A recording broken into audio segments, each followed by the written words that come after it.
we are not aware about the Northeast, what exactly Northeast is. So with that intention, we have appointed this session. So I request Sandeep Purohit to take it forward. Sandeep, please. Yes, thank you, Harish. Good morning, one and all. This is your host for the next 1 hour, and together we'll have an exciting time. First, a word about HR milestone. First, a word about HR milestone. HR milestone comprises of young, old, very old, and veterans from the field of HR. HR milestone was born about 10 years ago, and it was born out of a need for all HR professionals to connect and network. And therefrom comes the punchline of HR milestone: network for net worth. This lockdown period has been a mixed baggage for each one of us. More so with activities taking a severe hit, but not so at HR milestone. With over 50 webinars in the past 5 months on diverse topics, varied topics, as varied or as diverse, from motivational speeches, philosophy, to management, to sports, to medicine, and whatnot. And from the think tank of HR milestone core group came one more idea of know the unknown. And very rightly pointed out by HC that we have been talking about cultural diversity, but then we have made little efforts to know and understand cultural diversity. It's been such an important and integral part for any HR professional to know, learn, understand, and in the right perspective, implement cultural diversity at the workplace. With this framework in mind, HR Milestone Think Tank has come up with this brilliant idea. And who do we have for this? Oh, none other than an imposing personality from Northeast. What one would not like to know about this personality? Well, I am at a loss of words since I don't know much about him. I have read much about him. I don't know much about him. So we thought of a person who knows him closely, who can introduce him perfectly. And the person who is likely to introduce him also is a personality in himself. Dr. Amit Mukherjee, an orthopedic, who mends your bones so that you lead a proper and healthy life. An orthopedic surgeon par excellence, has not only been a good orthopedic surgeon, has been a good hospital administrator too. And probably that is where he learned his ropes of management. Not satisfied with hospital management alone, he also has been a powerful administrator where he has run a company as a CEO. So such a varied personality would be introducing a much more varied personality for making this morning so meaningful, so enriching, so exciting for each one of us. Over to you, Amit. Well, Sandeep, thank you very much. Am I audible? Yes. Well, I have to thank HR Milestone for giving us this opportunity to have in our midst my icon, my real icon, Niketu Iralu. Now, it's an honor and a pleasure to introduce him because I consider him as one of the most inspiring persons I have met in my life. You know, that very simple, charming smile hides one of the strongest zeal to do good for mankind. And he has not only that resolve, he has proved with his own life that he can do it, and he is doing it, and he will continue doing it.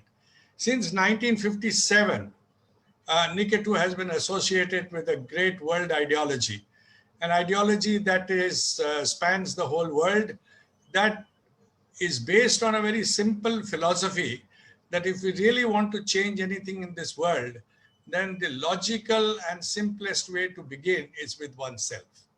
And one has to have certain the moral principles on the basis of which one measures oneself, one corrects oneself, and then seeks direction from the inner voice, which resides in each and every one of us, to do what we need to do in this world. Now, that is what Niketu has dedicated himself to after his education from Nagaland, Guwahati, and the Madras University. he dedicated himself to this idea. I must tell you that he has, after he joined this ideology, he came to Panchgani, which is in Maharashtra.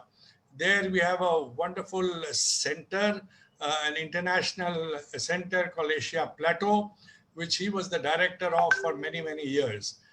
He and his beautiful wife, Christine, they ran the place like a home. And all of us, when I first went there, I met them, and I've never been able to forget them, because that is their warmth that they have shown to all of us.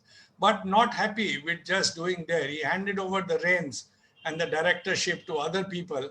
And from then in 1995, he returned to the Northeast because his heart cried for Northeast.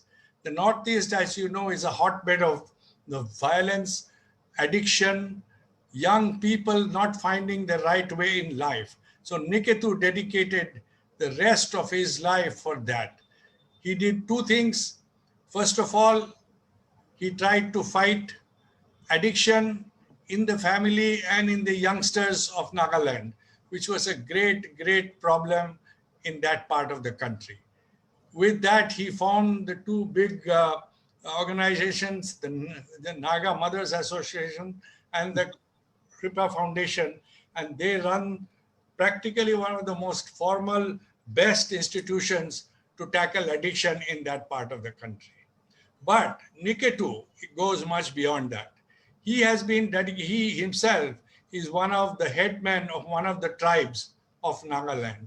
And from there, I don't know whether you're aware, but tribes amongst themselves are very, very violent. There have been hundreds of years of killing each other.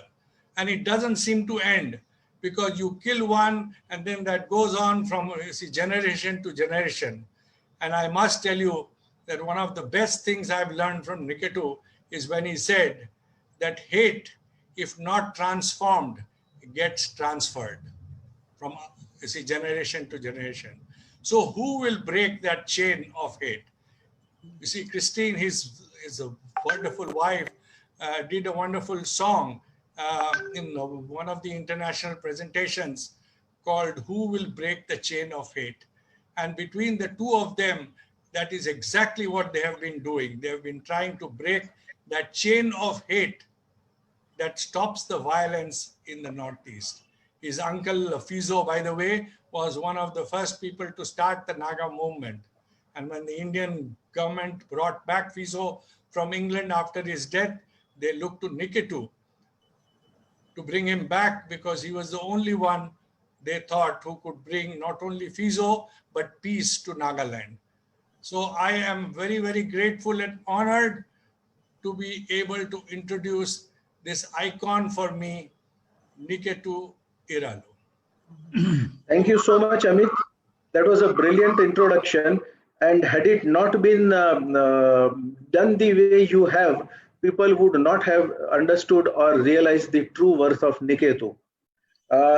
Before I hand over the floor to Niketu, I would like to mention something about from known to unknown.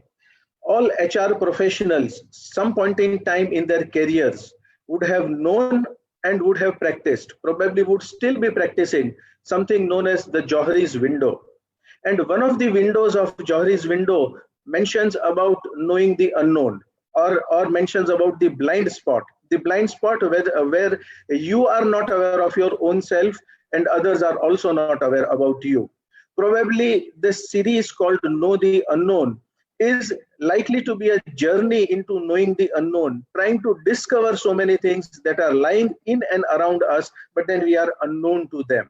And Northeast for sure is one such place, which for so many of us has always been a tourist place. But then over and above being a tourist place, it holds a lot of exciting lessons for each one of us. Before I invite Niketu, I would like to mention Kinika Ase Niketu and Kuotu Vanalu to Christine. Christine? Okay, what is it again? Kuto and Vanalu to Christine. Thank you. And Kinika Ase to Niketu. For Well those done. who don't know what I have said, I just logged in 5-10 minutes before and found out that both these words mean "how are you" in different Naga tribes. Kemcho, Kemcho. Great, great, That's great. what we know. So this is the right way to set the tone. And now we would like to know from you, Niketu. Niketu, by the way, is an octogenarian. And how many of us would be active, so super active at that age, is a question only time can answer for each one of us, whatever be our age as on date. So, Niketu, we would like to know from you about the Northeast struggle, about the peace process at the Northeast. What are the various lessons that this struggle can draw and have for especially HR professionals? Because HR professionals are also like you in a peacemaking mode throughout their careers. Peace between the management, peace between management and employees, peace between the employees, so on and so forth. Niketu, over to you. Thank you so much, Mr. Purohit, Mr.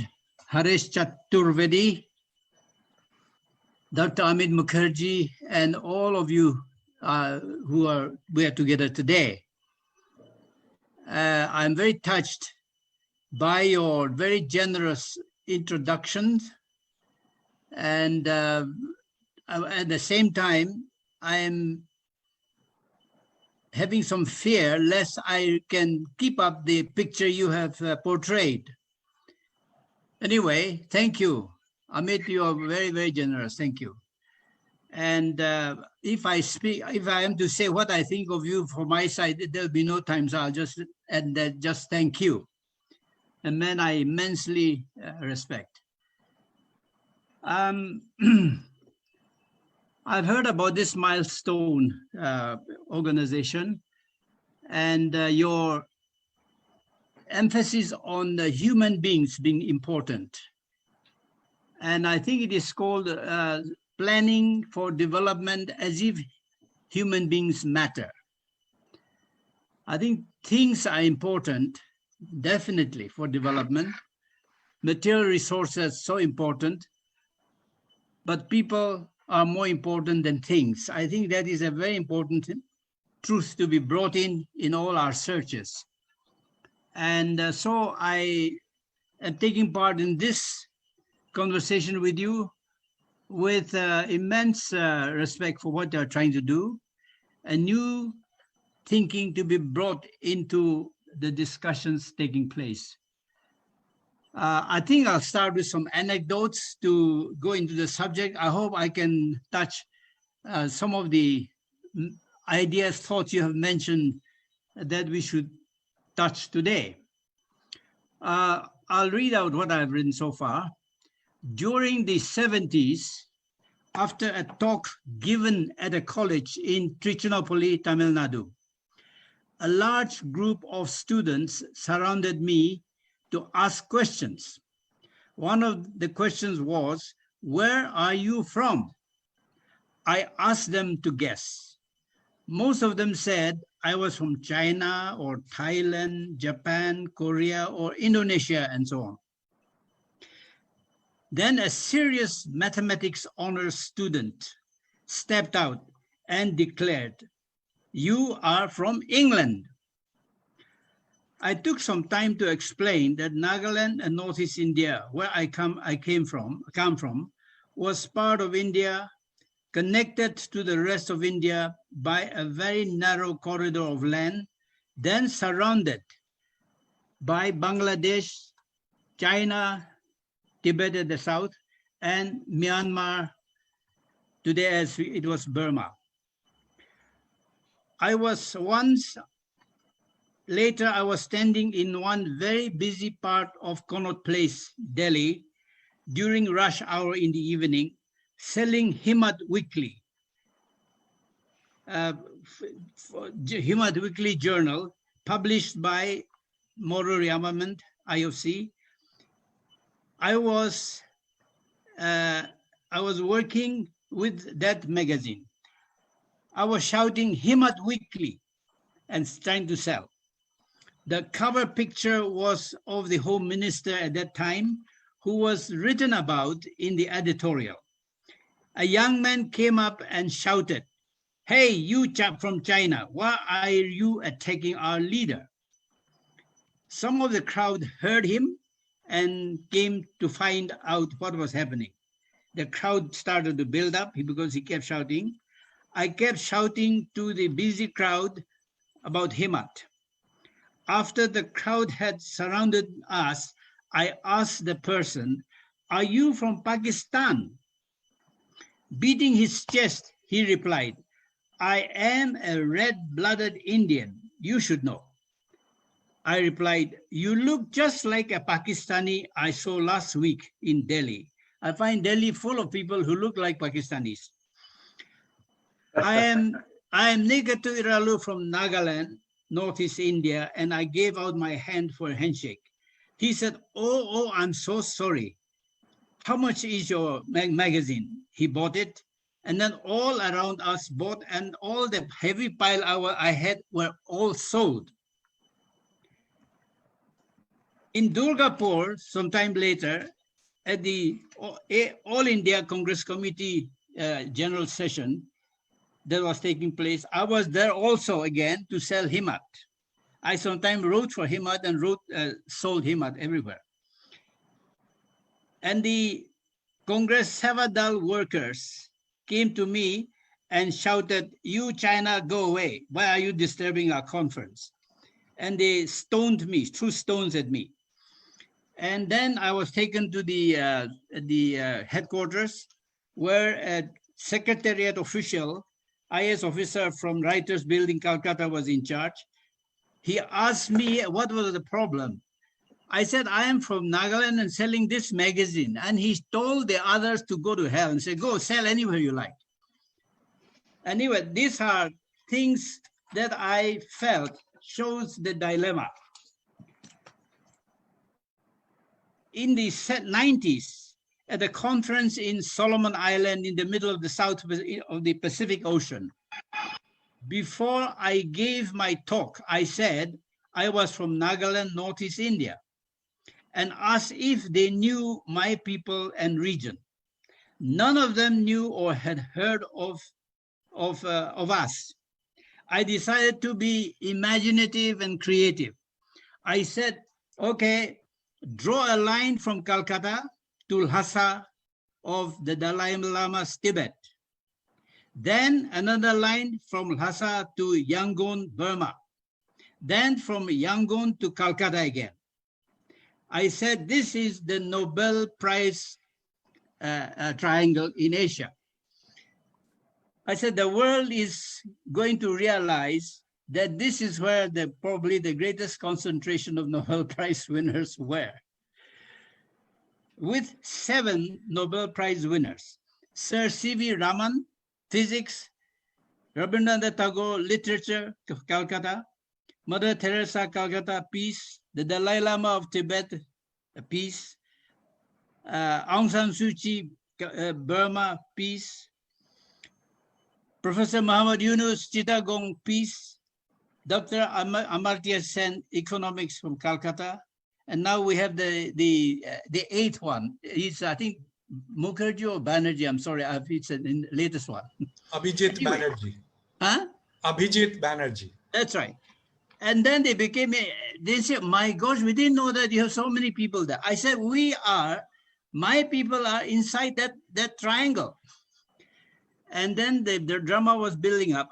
I had to immediately say that I was not related to any of the Nobel Prize winners. Anyway, I said, we are in a region which has very difficult problems, but we have also people who think of the solutions to problems that will be adequate and that will work. And that is why that kind of the philosophical ecosystem, I, coming from a very isolated place, could claim some connection with. Anyway, this is what I wanted to share to start with. I have given these anecdotes to say I support your point that Northeast India is very important, not just for us in India, but for peace in Asia and the world. I claim that much. We do look Chinese, Japanese, and others like us because we are yellow like them. And so we don't need to get worked up if they say, are you from China?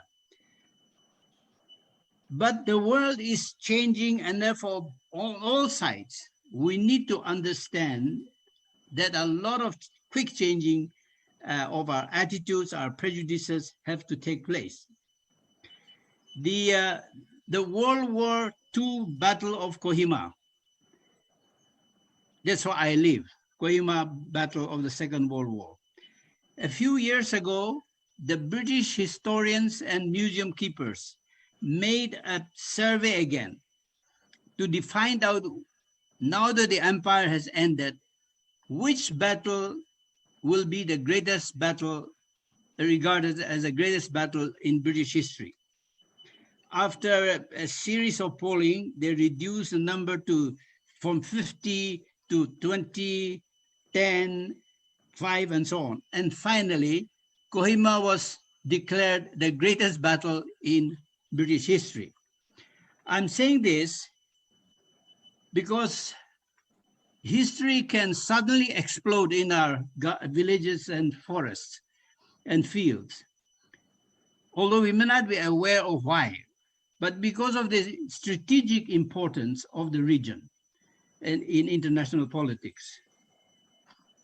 Now, the states of Northeast India, I come to geography a little bit. Assam is the biggest state, and all the tribes and the other states I might mention, Assam, Meghalaya, Arunachal, Mizoram, Manipur, Tripura, Nagaland. And I think that comes to 8. They're called the 8 sister states. Most of us tribal people in Northeast India are of the Tibeto-Burmese family. One state, Meghalaya, has the Khasis and Jantias. They are connected, related to the Mon Khmer people of Cambodia. 40% of the Myanmar ethnic tribes and nationalities are related to us. Especially those of us from Nagaland, Mizoram, Manipur, and Arunachal, they are related to us across the border. We go right beyond Chinwin River. So this is the kind of a broad picture we need to have to understand the significance of our region.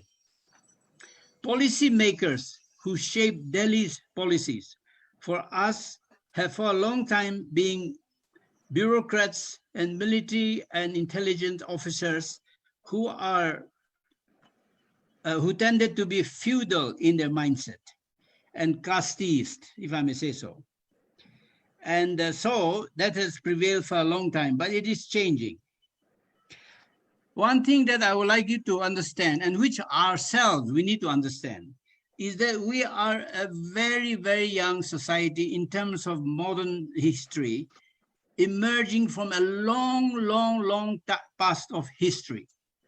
Because we are in a region inside Asia, interior of Asia, so isolated from the sea trade routes, starting from the west all the way to Mindanao and Indonesia and Philippines. And then the other land trade routes from the west or from the east, Japan, to Europe, or from Europe to the land trade routes we know. These trade routes have changed the world. But we are so far away from these great trade routes. Nobody came to us. Nobody was interested in us. We were not interested in anybody. We just lived in complete isolation and not aware of what was happening. As human beings, we are as old as anybody like Gujaratis or Bengalis or Chinese. But in terms of our exposure to changes that have shaped the world down the centuries, we have very little experience. And I think that is a very important thing that we must understand. And those outside need to understand, because that's where a lot of the problem is, and we are not understanding why those problems are so. The nature and the size of the crisis is there. I hope I can explain it as you go along. So we are just waking up, so to speak. Almost only about the 150 years or even less. Only Manipur and Assam, Manipur state and Assam, have connection with Bengal and the rest of India. Vaishnavite Hinduism came to Manipur Valley, Meitei people, from Bengal. And then Hinduism, very ancient Hinduism, from the Kanauji Brahmins into Assam in the 12th century or even earlier, especially during the 12th century when the Ahom invaders from Thailand and Myanmar crashed across the mountain ranges into Assam Valley and created the Ahom kingdom. And so they have connection with outside. But most of Nagaland has no connection with anybody at all until the British came in the first part of the 19th century and started to create a corridor of connection between Manipur and Assam Valley, where they are opening up the wealth and resources of Assam. They were trying to establish their eastern border of the British Empire in South Asia. At that time, they crossed our tribal lands, of course, without saying anything to us, as if we didn't exist. So that's when our resistance against the invaders from outside started. The only time we started to meet out people from outside. As I said, we had no wealth for people to be interested in. Nobody came. Nobody from Indian side came. Nobody from South Rangoon side came at all. We were of no interest to the Chinese, nobody. And so suddenly this started in the first part of the 19th century, and the resistance against the British invasion continued for over 60 years. And then in 1880, the last battle against the British was fought in my village, Konoma. And that's where my maternal grandfathers led our fight against the British. And that's how history has come down. And that led on to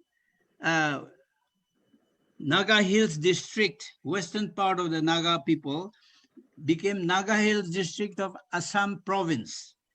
That's how we became connected with the modern India. The British were the ones who created that connection.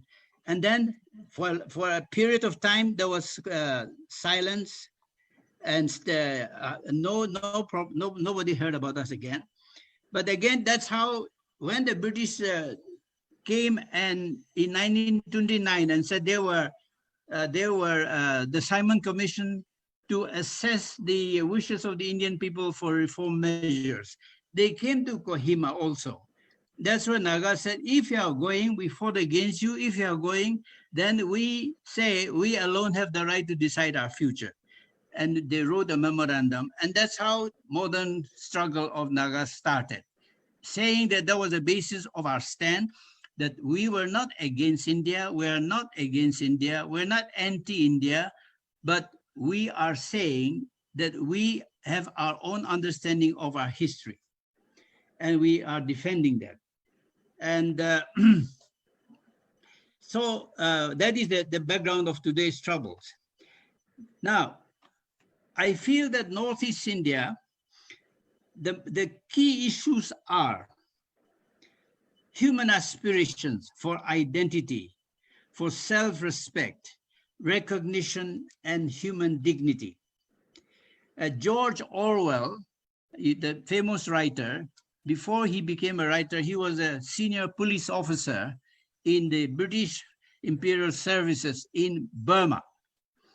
And there he made a close observation of what the British Empire was doing to the people in Asia. And he said this, You know, later all the books he wrote, we all know them. He said this: the most effective way to destroy people is to deny and obliterate their own understanding of their history. The most effective way to destroy people is to deny and obliterate their own understanding of their history. Now, this expresses well what the communities, the tribal people, the different ethnic nationalities here and in Burma are trying to make known to the world, that we have our own understanding of our own history. We are very small communities, very small tribes, very weak, because we are just emerging, but we are also human beings with our own understanding within our narrow context. And we help us to respect that, help us to build it up. We will not be a danger to you if you understand and help us. We will not be a threat to you. But if you do not understand that hunger, human hunger in us, of aspiration for these human normal things, we become bitter, confused, and insecure, and we all kinds of violence, also conflict starts. That's a story of Northeast India that Amit Mukherjee was portraying. And I feel this is the thing to be understood, that how do we deal with such a volatile crisis?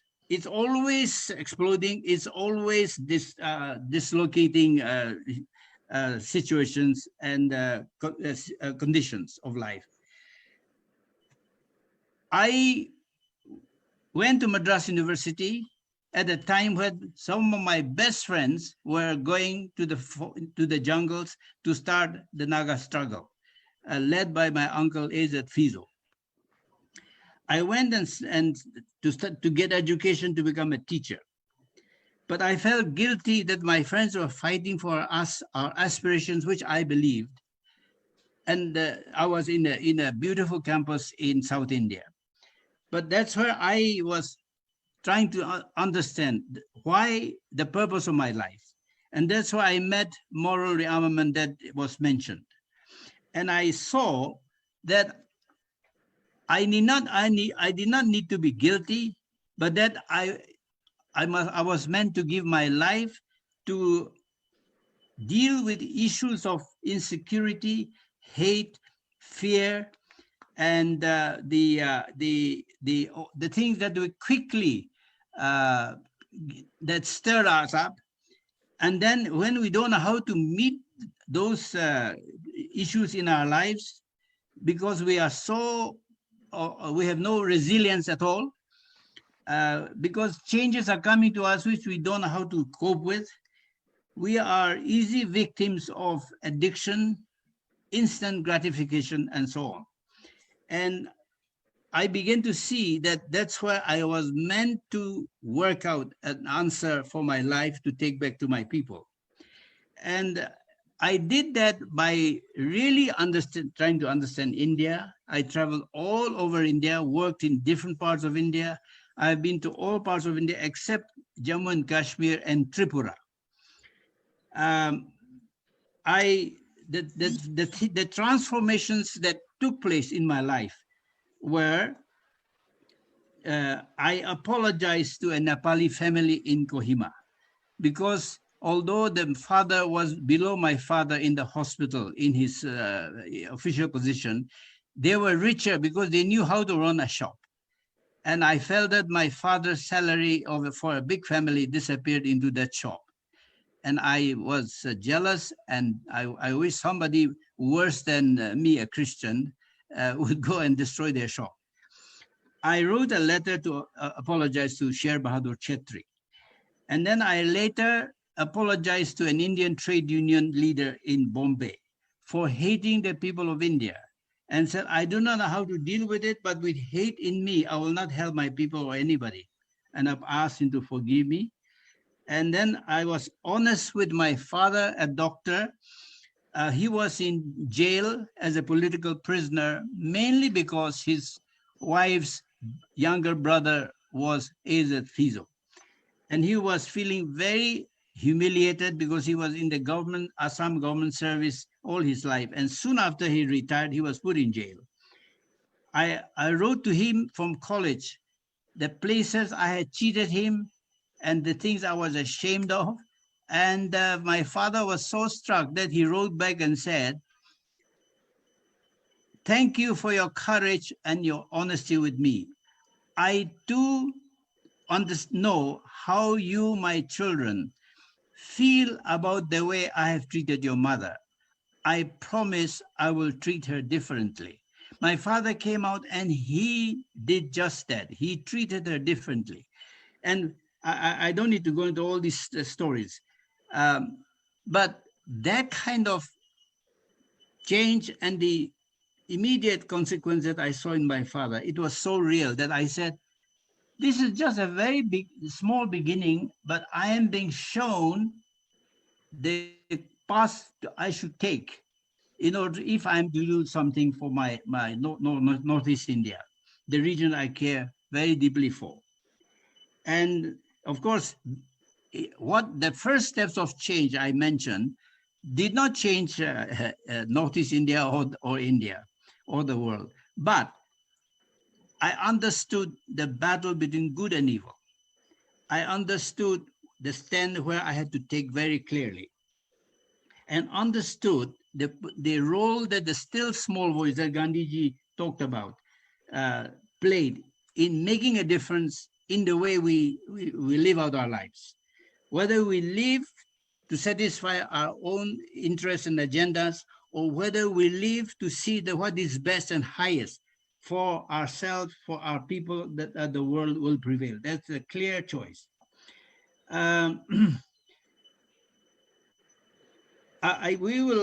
The Northeast has just full of conflict, but what we have begun to see, because some of us have created a network, I don't have time to go into all of them now, where we are beginning to see that when some people accept their responsibility to be the change they want to see, as Gandhi said, be the change you want to see in the world. When somebody accepts that wholeheartedly and is really committed to that, the situation starts to change perceptibly on a small scale, but some real change is taking place. And how to encourage that ferment of change to grow, to spread, to deepen. That is what we are experiencing. And I am full of hope for Northeast India, because we are seeing that we have now had the different tribes of Northeast India all the way to Bodoland. And then we find our connection with Nepal, with Sikkim, with the Tibetans, these Ladakhis, all the way. Somehow we find that we are a chain of ethnic minorities, but we can play a role or bridge between India and China, two of the oldest, greatest civilizations of the world, still alive, still continuing. So I see that as a beginning. I'm taking a long time to express. Thank you so much, Niketu. That was a brilliant initiation into the topic. I, in particular, would like to mention two things.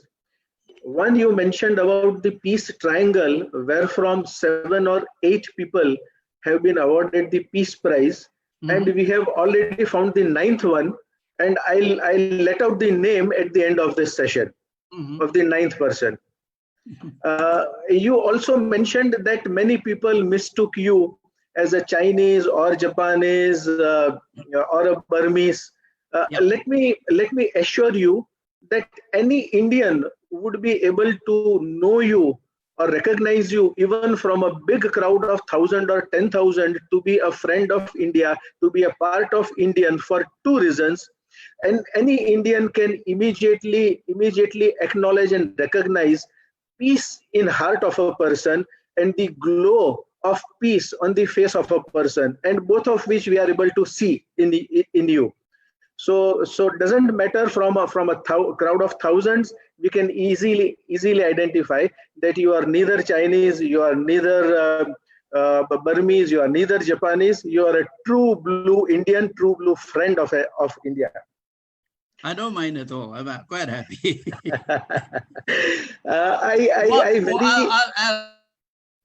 Yes. I'll add it. Once in Madras, I had to travel from Madras to Northeast India, and I had the railway booking was out of the question. So I went to the superintendent and said, I have to get to a conference in Shillong. Now I'm entirely in your hands. Get me a reserved berth. Right. And he immediately looked at me and he pressed the bell, and told the ticket collector to come. The ticket collector came and he said, get a ticket for this friend. The man said, it's only 70 on the waiting list. He said, don't worry, give him one. He's a foreigner. We need to help him. I'm happy with it because I don't look like Gujarati yet. Or Bengali. Yes. That's okay. Doesn't matter. But I think that's how we have to understand that the world is full of people who have their own agenda, their stories. Every aspiration is important, old or young, because we are so young. That's why we are just starting. Thank you. Absolutely. Niketu, in your inaugural address, you mentioned so many things which clearly also brings out the hurt of the Naga people, the struggle, the trials and tribulations right from the Britishers till the modern day, where you were known as Naga Hills Council and all that. So we would be really glad to know about your very oft repeated punchline where you have mentioned that hurts not transformed are always transferred. Yeah, well, that was an observation by a man called Richard Orr. He's in New Mexico, United States. He's a Catholic father. But I heard it at a conference, so I said, this is exactly what we need to understand. I came and told my people, and people tend to think that it's for me. Well, I agree with it, but it's not me. But it's a very, very important truth, because I find that dealing with any conflict, if there is any blaming of others, accusation of others, bitterness, resentment, and self-pity, which are all very understandable. But if I do not go deep enough to see where I myself am part of the problem, it's always like that. In every conflict problem, I have a part, maybe very small, I think, but other thing that is very important. And therefore, if I do not go down and say others may be wrong in so many things, I know. But there I have failed. I have done what I should not have done, or I have not done what I should have done. And come out and say, in this, I am wrong, not you or not others. I am wrong.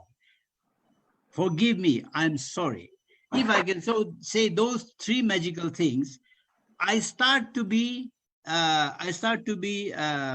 authentic. I start to be trustable. And I think then we are able to, the chain of hate and blame is broken, which I mentioned. Otherwise, and then the hurts are not transferred, but they are transformed. Same thing with anything that is not right. If I justify in any way, or just spread it slowly around, it spreads and it goes out of control. Eventually, it can result in killing fields like Cambodia, or huge killings like in Rwanda. unless we deal with where we are apart and really say that this is my contribution to healing the world, things can go out of control down the years. Thank you.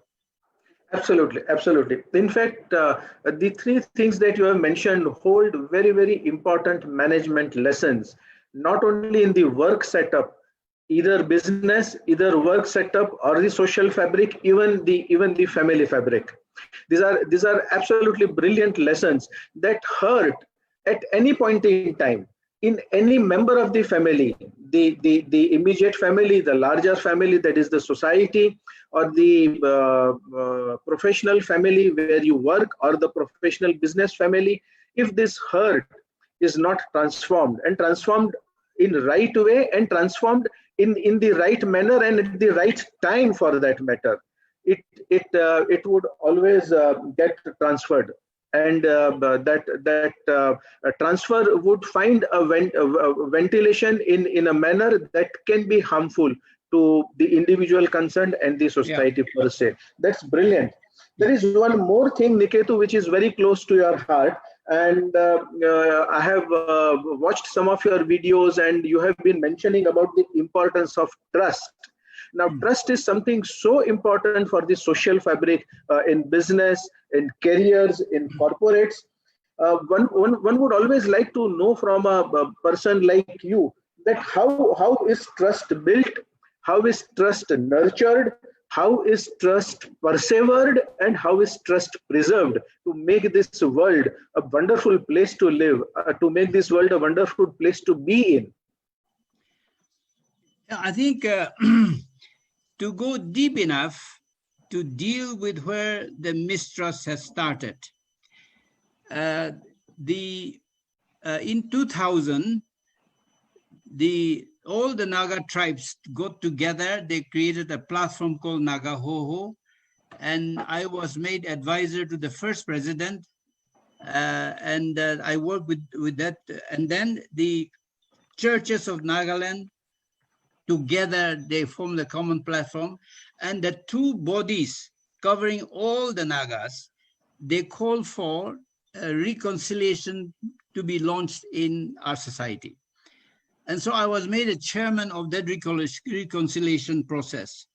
And we launched it in December 21, 2000. And thousands of people came from all parts of the Naga homeland. And it was a great occasion, but the climax was when all the tribes from Nagaland in Northeast India and Myanmar, the presidents of the tribe associations and all their representatives, they were there. That day there were 38 tribes from all parts. They stood up and they read out a pledge that we had created for that day, a short pledge. And the heart of the pledge was this one. It was read out by the vice president, and all of them read out together. It said, "We, my tribe, are prepared to go beyond seeing only where others have hurt us, and to be prepared to see where we too have provoked them to hurt us, so that forgiving and being forgiven will become possible." It means that I have to be honest, what you have done to me or what your tribe has done to me, it is wrong. I have to be honest. But we have begun to realize that there's inner voice, there's still some more voice, our conscience has started to tell us that we too provoked you in that way, specific. In that way, we provoked you, which made you to be angry, hurt you. And then you started to do this, which is wrong. So we are telling you, we have a share in the wrong you have done to us. Forgive us.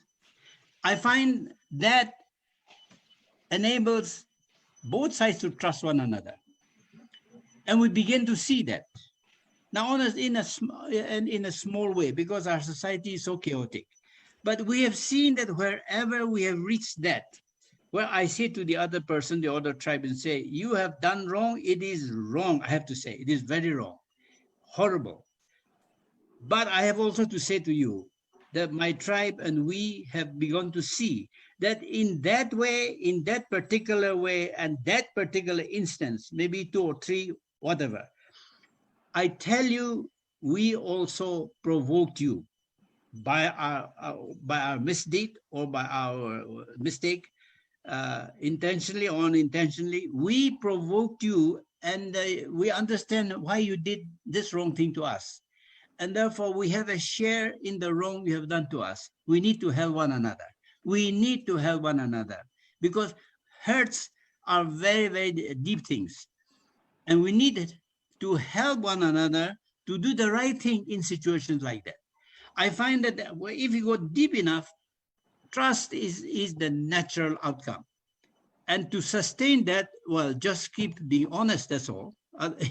If after that you don't mean it, you're more interested in your own agenda again, then the mistrust that will result will be worse than before. But I think this is really a way of an example of Gandhiji saying, be the change you want to see in the world.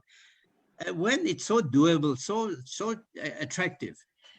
When you start it, you find that, well, you are touching the hugest battle in the world because you have to keep it up. You have to keep it up. But in keeping up that change again and again and again, that things begin to change. And we can't demand an easier way. Absolutely, absolutely. Two very important messages you have given. One is acceptance of a mistake. Yep. And that becomes foundation of building trust. Another is being forthright to accept a mistake and also to communicate that yes, a mistake has occurred, and then the intention to correct that mistake. Three brilliant pearls of wisdom that can set any peace process in motion. That's brilliant. That's brilliant. I think, Mr. Purohit, I think you yes. see that another element is important. That is that I really reached a point where I say I nothing for myself except what is right and best for everybody. Because anything less than that, the world it'll not work in our world.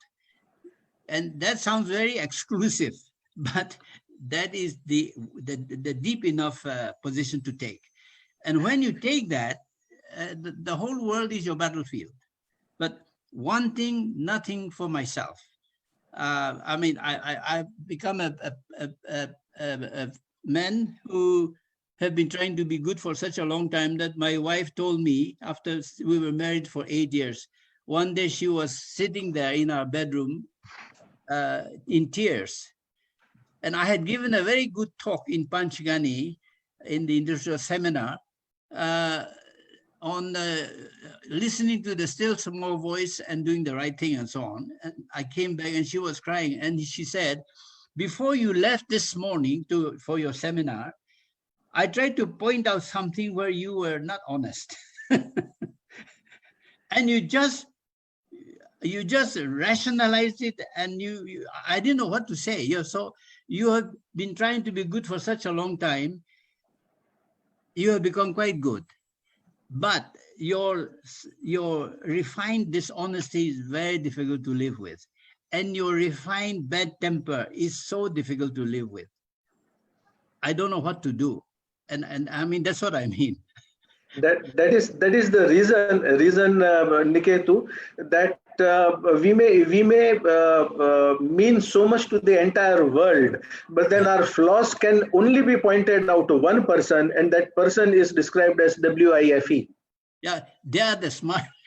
We understand. Absolutely. Absolutely.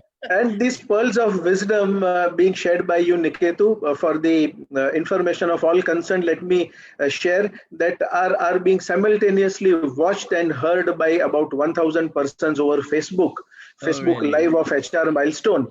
And we also have a few callers who would like to ask you. So we may take the first question. and that is from Mr. Ashish Desai. Ashish, you can unmute yourself and ask your question. Yeah, thank you very much. First of all, to HR Milestone for arranging this program, and thank you very much, Mr. Niketu, for sharing very, very informative informations. My query is since long,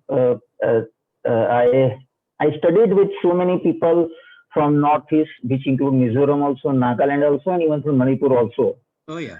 So, yeah, so I tried to, I'm thinking I wish to visit that area, but then unrest or unstable environment, especially Bodo and so many things, is restricting me, specifically for security of the family members. I am unable to even plan also. So is there any solution for that? Well, do come to our house. You'll be completely safe. Thank you. Yes. And your question is, how you be able to make the trip safely, right? I think your question. Yeah. Well, I think the place is quite safe actually, because we may have have an immediate reaction against the armed forces, but the rest of the Indian people, you'll be completely safe. I can tell you that. I'll come and meet you at Dimapur airport and take you. Yeah, in fact, as I told you, I studied with so many people from Nagaland, Manipur, Mizoram. Where did you study with them? Where did you study with them? I studied with them at Pune.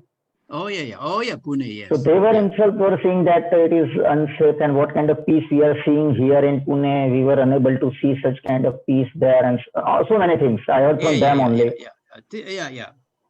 Yeah. Well, things can be very tense, but there are situations where everybody is unsafe. But generally, I can say that you can go anywhere in Nagaland. You'll be amazingly safe. Yeah. Okay, thank you. I seriously say that. Yeah.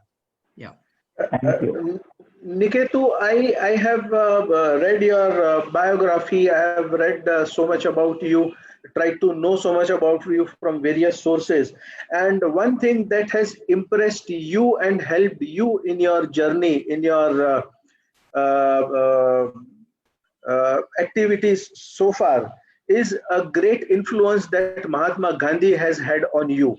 And Mahatma Gandhi, besides being known for so many things, one of which you also quoted, that be the change you wish to see in others, was also a great proponent of that book which he has written called My Experiments with Truth. So how has Mahatma Gandhi and his teachings and preachings and learnings impacted you in the work that you have been doing? Well, I read that book when I was on my way to Madras University and feeling very, very insecure and saying we have no role, we have no future in this world where there are so many others, much more in number, etc. And my experiment with truth actually brought tears to my eyes, and I could put it down. And I said to myself, the people of India I have hated. Here is a man who completely challenges that.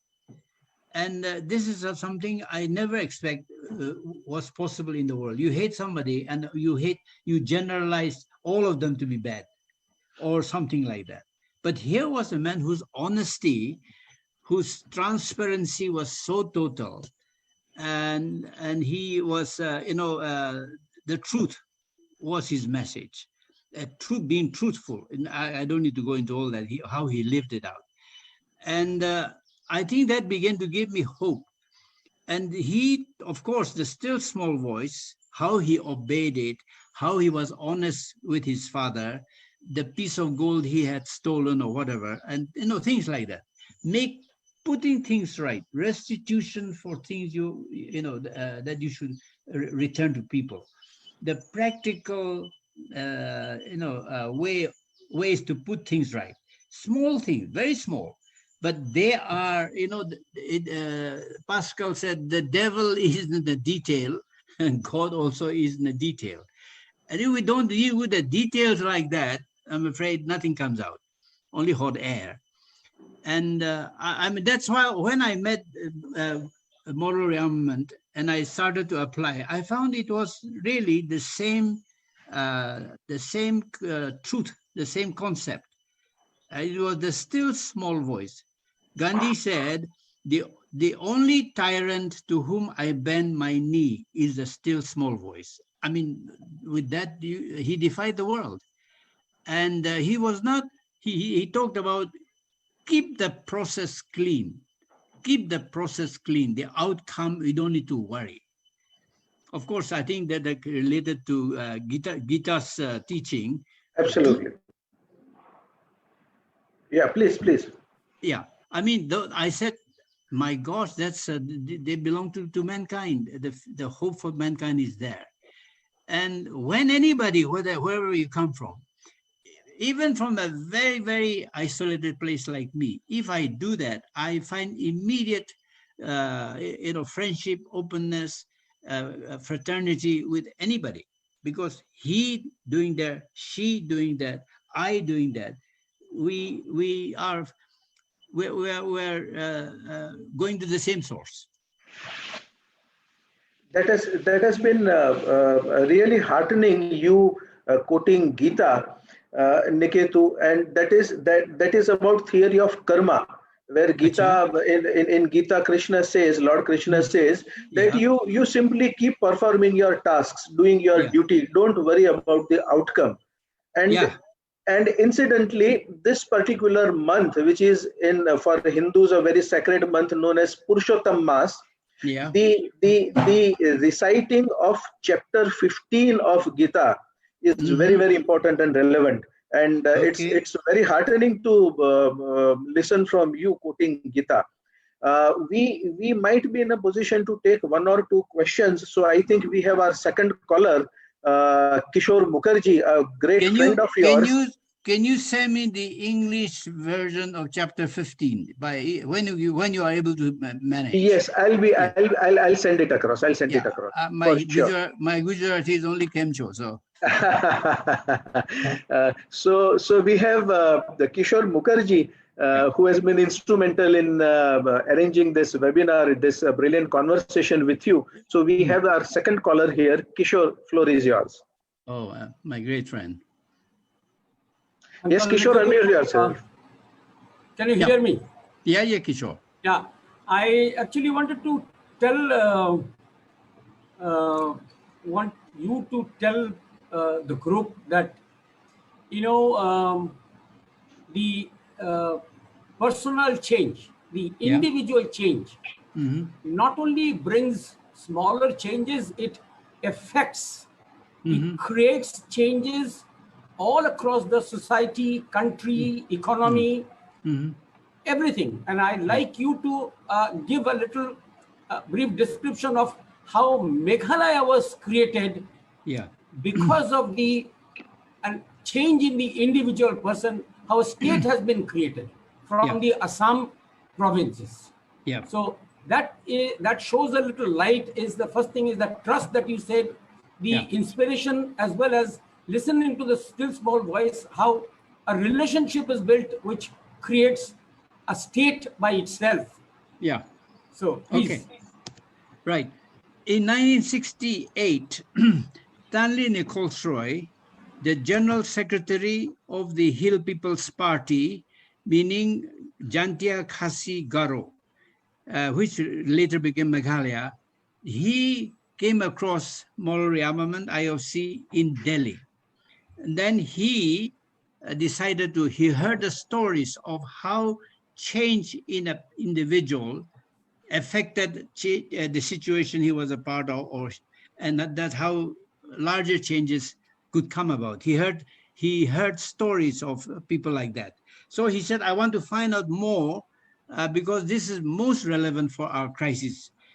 He came to an international conference in Panchgani that Amit mentioned, and there he brought 33 other young men and women from Meghalaya to take part in that conference.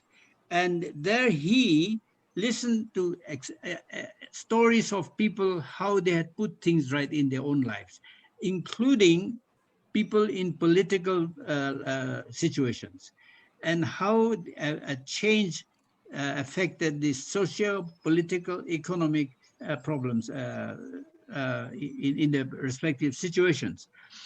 And he said he decided to take the first steps he himself saw he needed to. Before he left, they were there for a week, and before he left, he said at the end of the, he said, I want to speak this morning, and he said, I have made the experiment of listening to the still small voice I have heard from people. And the thoughts that have come to me are very simple, but I'm going to obey them. I promise that I am going to be guided from now on by the still small voice, day by day, no matter what where it will take me. And he said, I have decided to be honest with my wife about the things that she does not know, that I do when I go to Calcutta and Delhi for so-called political missions as the general secretary of my party. And then I'm going to see BP Chaliha, the chief minister of Assam at that time, his main rival, in the state Assam Assembly in Shillong at that time. I'm going to see him and start a new relationship with him, and so on. So after that, he came back to Shillong, and the first thing he did was, as he entered, he sat down in the lounge with his wife, and he told him, I have first of all to tell you the truth about myself. And he mentioned the things he had done with other women in Calcutta and Delhi. And I am very sorry because I have talked about our crisis, the problem our people are facing, and I'm so much part of it. And then I blame others. He was a very religious Christian, practicing Christian, but he said, I have talked things that that are not real in my life. And then his wife said, well, Stanley, I have suspected all these things, but you are honest, thank you. And we can now start a new family here for ourselves and our 4 children. His wife said the next morning when he went down to Bara Bazaar to buy things, vegetables and things, she found herself waving good morning to total strangers, because she said, I was so happy inside my heart that something new had come to our family at last. Stanley had said, it was not surprising. My wife already had gray hair because she was so full of suspicions, but she couldn't talk because his temper was very bad, Stanley also. So he said that change made her so free that she was waving good morning to total strangers.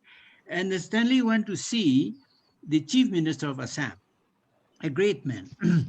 And he said to Chaliha,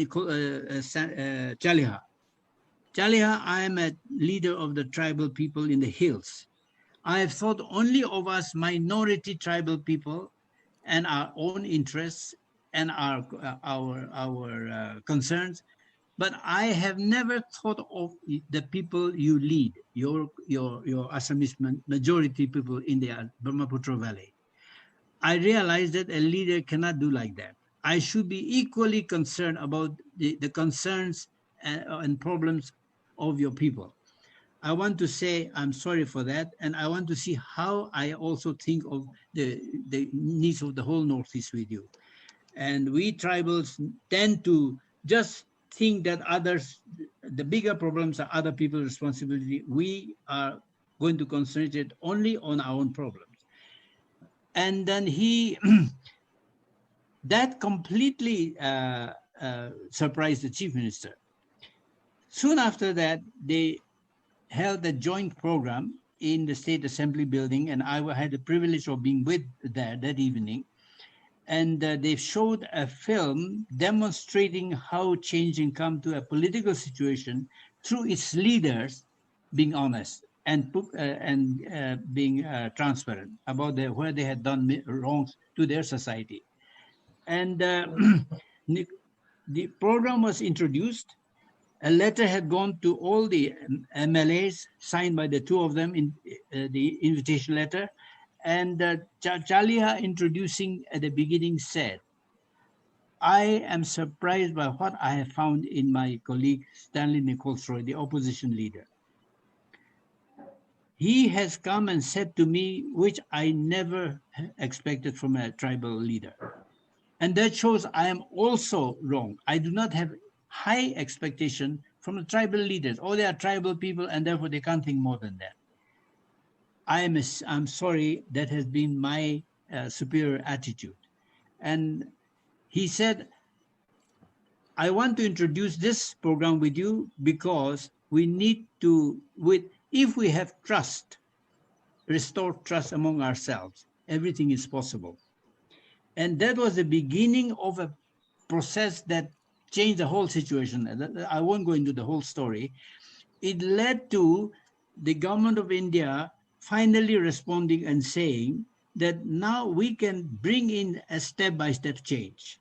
Because up to that time in 1968, the situation had become so tense, the youth of the hill tribes people had said, if Delhi will not listen to us and pay attention to our crisis, we will follow the Naga path.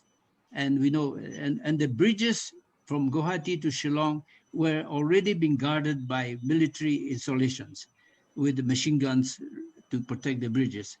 And an editorial in one of the daily papers of Calcutta had said, if the problem between the Assamese people and the hill people of the three tribes, if the problem is not solved satisfactorily, properly, it will lead to a second Vietnam. Because Vietnam was also very much in the background crisis. So at that time, because of this change between Stanley Nicholsroy and Chaliha, this whole cabinet started to sit together and look at what will be best for both sides.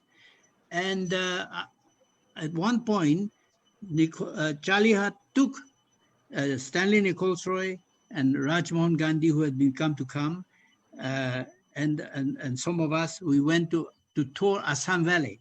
We went to villages of Assam when Chaliha said, I am bringing this tribal leader for you to understand him. We must understand their problem.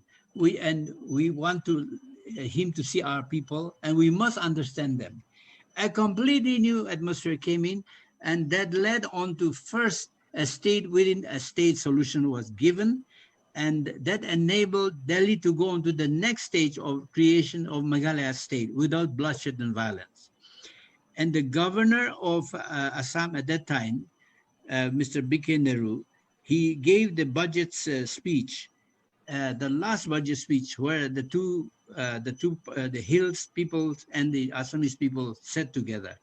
And he says, seldom have such far-reaching constitutional changes been brought about with so much goodwill and understanding.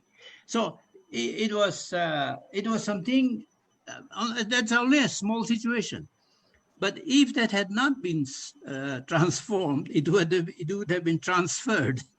And that was therefore a decisive, significant change of a big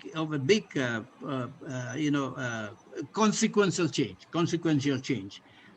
And I had the privilege of being with Stanley Nicholsroy and his family many years. And I saw how Nicholsroy again and again used what he had, the honest things he had said to his wife, the new unity found in his family, and then they were able to always, that was the foundation of his larger message, that change can come to the things that enslave us and that create mistrust and they create resentment in others. We give hope if we deal with where we are part of the problem, part of the disease in a different ways. And that is, I would say, one of the most, I think, important things that happen in Northeast India, and we are continuing that legacy, really. The people of Nagaland, the people of Meghalaya, and the people of our great nation are for sure going to remember and regard your contributions thus far, Niketu. As we proceed towards the end of our conversation, we have two more callers three who want to ask you a question. I would first invite Andrew Shepherd, and I would request the callers to be brief so that we can listen more of what Niketu has to say in response. After Andrew is done, we'll have Amit Mukherjee. Oh, Amit Mukherjee cannot have enough of Niketu any day. So we will first have Andrew Shepherd, then Amit Mukherjee, and lastly Harini. I would request each caller to be brief in their queries. Please go ahead. Andrew. Yeah, hi, good morning to everyone on this webinar. And thank you, HR Milestones, for having this webinar. Very unique to have Sir from Nagaland to be sharing his thoughts with us. Just a couple of observations that I have over the past years. I married a girl from Manipur. Oh, yeah. Good for you. Yeah, so that was in 98. So my trips to the Northeast initially were for work, then it became pleasure, and then subsequently it became a family issue. Okay, so I have been quite frequently visiting Northeast.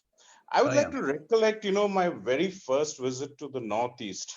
That was 95. I was traveling from Guwahati to Shillong in a taxi, and it was raining. The taxi driver was from Bihar, and he had been in that area for many years. So I was very interested in the Northeast, and, the unknown, getting to know the unknown. It was unique. I had a few friends, I had a few relatives, had married into the Northeast, so I had some idea. So he told me one thing, this taxi driver told me one thing. He says, I've been here many years. I've been driving my taxi between Guwahati and Shillong for many years. He says, just remember one thing. And because it was raining, so the probably the connect happened better. He says, remember, he says, rubber and water do not mix. So when you're here in this area, be a little careful. 20 years into marriage, I realized what he was saying. And the connects were not happening. And probably that was one of the reasons why we had to legally separate. Oh, gosh. So how do you say this? I mean, it's a big unknown out there. I mean, and one of the things that you were earlier mentioning is that accept your faults. I found that this was not happening with the people at the ground level. Accepting faults. It was like, we are here, we are the boss, we will not change our style. Even though this is, the world is saying X, Y, Z, we will not accept X, Y, Z. So, I mean, the ground level people are not accepting faults. How would you, I mean, so these are my observations. I leave it to you, sir. You want to answer, you don't want to answer, I leave it to you, but that's my observation. Well, it's a long story. I'm very sorry. So just briefly, don't be sorry. I think, you see, I find that it takes a long time for people to be truthful about themselves, because you are touching their security barrier. If they are to welcome or consider the idea that they may also be part responsible for what has gone wrong, they don't know how to handle that, the unknown that Purohit was mentioning earlier. The unknown is frightening. If you have the attitude that only what I know is worth knowing, and if that is the attitude, then I'm afraid no no goodwill can develop, no mutual trust and mutual understanding can develop. So will it be like the rubber and water, not able to mix? Rubber Northeast, and the rest water, of India? oil and water, and, Rubber and water. Is yeah, that that's it. is that I what mean, the there are Northeast in India? yeah. See, that is possible in everywhere in Northeast India. It is what is going on in the United States. Black Lives Matter, and then say no, and that is also after so many centuries of awful wrongs being done. At the same time, there are some people who have accepted it so much that I mean, the world is in the process of overcoming many things that are wrong together. And I don't think we can go further into that. But if you can send me your email address, I would like to continue with you. Thank you. Definitely, I will do Brilliant, that. brilliant, Yeah. brilliant. My wife is from Bombay. Okay. Yeah, she's an Anglo-Indian. Oh, I'm an Anglo-Indian, sir. Oh, thank God. Thoroughbred Anglo-Indian. Christine Butler. They are a very special breed of people. Okay. So as they say, Niketu, it takes two to tango. And very, very brilliant lessons you mentioned a while ago, that acceptance and then forthrightness and earnest will, desire to implement trust amongst each other would definitely lead to peace. Doesn't matter, it does not work out in some cases, but then the journey must continue. I would now request Amit to put forward his question. Yeah, thank you, Sandeep. I don't want to put up a question. I just wanted to present this book which Niketu has written. And brilliant. I find this book fantastic. So it's highly recommended for anybody who would like to understand the Northeast better. Brilliant. So this is a book that I just wanted to show you. Thank you so much, Amit. Thank you so much, Amit. This would definitely be circulated on the forum posts. And yes, Harini, we are waiting for you now. Yeah, absolutely. So Niketu, it has been wonderful listening to you. I'm a behavioral scientist, so I thought let me ask you a question from that angle.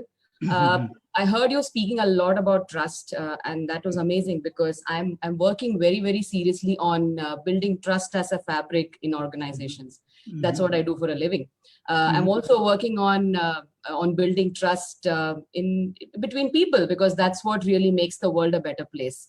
And I'm on a personal mission to make the world a better place in any case. So I'm doing a whole lot of things, just getting connected with the right people towards that mission.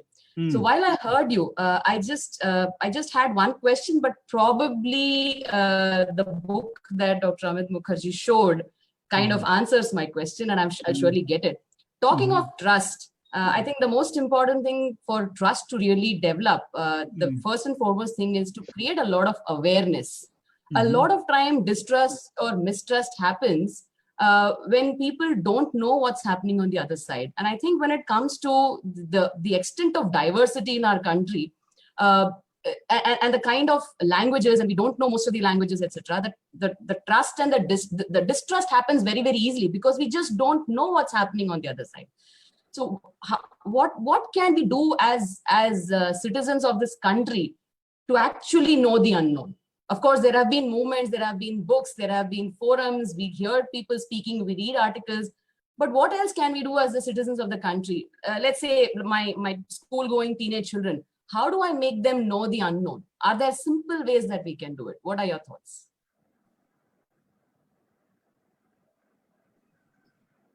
Sir, you're on mute.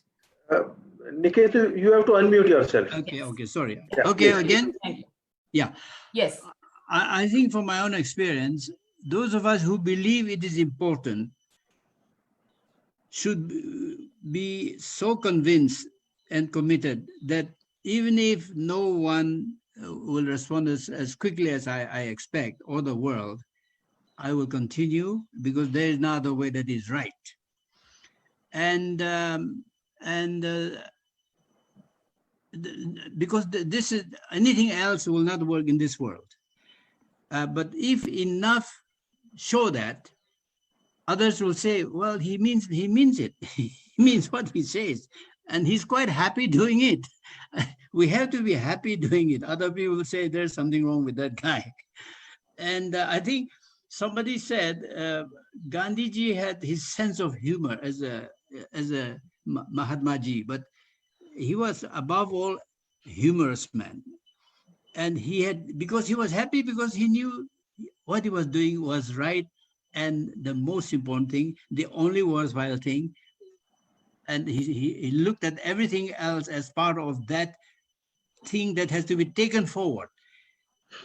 And I think when people point out where we are wrong, I think I find that after so many years with my wife, I told her that anytime you see I'm doing something wrong, slight exaggeration that irritates you, or slight vanity that annoys you, you do not hesitate to tell me. I'm not going to use my bad temper to silence you anymore. You just tell me, I'll keep silent and say, thank you. I do not like what you have said. I hate it, but you keep it up. And then next 3 days, if there's anything to be said, I'll say, otherwise, thank you for caring enough to tell me what you saw, which I don't see. You know, this Robert Burns, the Scottish poet, said, we do not see ourselves as others see us. I think it's one of the most important truths. Others see things which we don't see. We don't think that's not important at all. But my son and my wife think that's the most important thing, you see. So what they see to be wrong, if you can say, thank you for telling me, my gosh, I had no idea it was such a bad thing. Appreciate it. And even if you don't feel like that. But when you do that, I think the ego, the selfishness, the pride, that protective selfishness, very strong, is rejected. You are declaring quit selfishness, quit ego. Then you're able to get across. I mean, then you have to keep doing it again and again and again. But if you do anything else, it means you don't believe in it. Reinforcement is the answer. And then, like you rightly said, I take this as a takeaway. What could be others' perception about me is actually the reality that they are facing. So it's up to us to live up to that and change the reality for them. Thank you so much, sir. It was wonderful. All the best to you. What a great job you have taken on. The last few sentences in reply to Harine's question hold great lessons for the young community, the young members of HR Milestone Forum, either unmarried, on their way to get married, or married with few years of married life. And they now would know how to last so long as you have lasted, Niketu. And you asked my wife.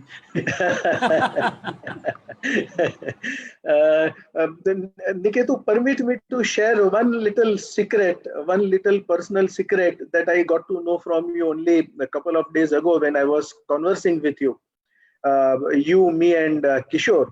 Yeah. And it's so interesting and so heartening to know that you and your wife chose Gir Forest in Gujarat to spend your honeymoon. Oh yeah. And I